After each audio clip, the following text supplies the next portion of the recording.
गिरिडीह जिले के सरिया थाना क्षेत्र से मंगलवार को एक दिल दहला देने वाली खबर सामने आई है।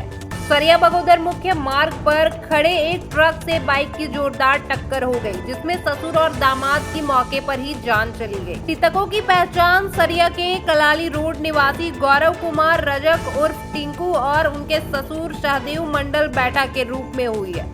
जानकारी के मुताबिक गौरव अपने ससुर के साथ बाइक से किसी काम से बगोदर जा रहे थे। रास्ते में अनुमंडल कार्यालय के पास सड़क किनारे खड़े एक ट्रक से उनकी बाइक भिड़ गई। टक्कर इतनी जबरदस्त थी कि दोनों गंभीर रूप से घायल हो गए। स्थानीय लोगों की मदद से उन्हें तुरंत बगोदर ट्रॉमा सेंटर ले जाया गया, लेकिन डॉक्टरों ने दोनों को मृत घोषित कर दिया। जैसे ही हादसे की सूचना परिजनों को मिली, दोनों परिवारों में कोहराम मच गया। मातम का माहौल ऐसा था कि हर आंख नम हो उठी। घटना की जानकारी मिलते ही सरिया पुलिस मौके पर पहुंची और आगे की कार्रवाई में जुट गई। आज सरिया थाना अंतर्गत ब्लॉक के सामने एक मोटरसाइकिल एक्सीडेंट हुआ, जिसमें ऑन द स्पॉट 2 व्यक्ति का मृत्यु हो गया और वे अस्पताल लाने के बाद हम लोगों ने जांच किया तो वो मृत पाए गए। उनका पोस्टमार्टम जो है बगोदर पोस्टमार्टम हाउस में किया जा रहा है।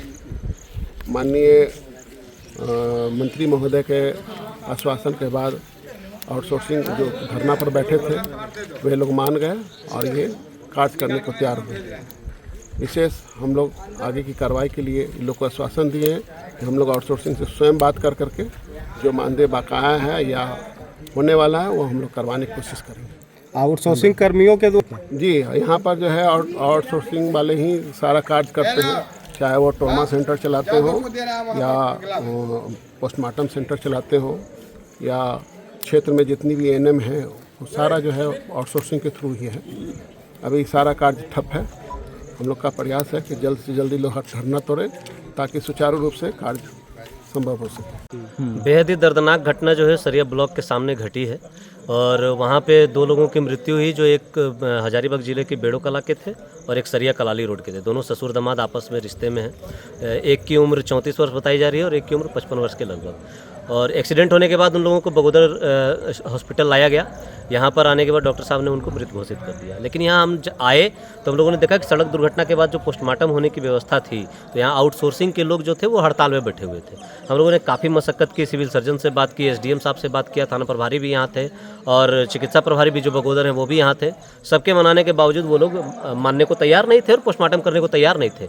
अंततः इरफान अंसारी जी जो माननीय मंत्री हैं, हमारे स्वास्थ्य मंत्री हैं, उनसे टेलीफोनिक बातचीत हुई और आउटसोर्सिंग के लोग जो थे वो पोस्टमार्टम करने के लिए जो है वो लोग मान गए हैं और अभी पोस्टमार्टम बगोदर में हो रही है। मैं माननीय मंत्री जी का धन्यवाद देता हूं कि उनके पहल से ये पोस्टमार्टम हो रहा है। लेकिन आउटसोर्सिंग के लोग जो काम कर रहे हैं और जिन एजेंसियों के अंदर ये काम करते हैं तो इनका जो पेमेंट है, इनका जो भत्ता है, इनको जो मिलना चाहिए, पता चलता है कि कभी 3 महीना का पेमेंट है तो इनको 1 महीना का पेमेंट मिल रहा है, ईपीएफ गायब हो जा रहा है। तो इस तरह की जो लापरवाही है और इस तरह की जो अनियमितता है इसका हम लोग घोर निंदा करते हैं और अगर इस पर सुधार नहीं लाया गया तो इनकलाबी नौजवान सभा के बैनर तले आउटसोर्सिंग के जितने भी लोग हैं उन लोगों का प्रतिनिधि मंडल बनाकर हम लोग मंत्री महोदय से भी मिलेंगे और इनके आंदोलन में इनका साथ भी देंगे।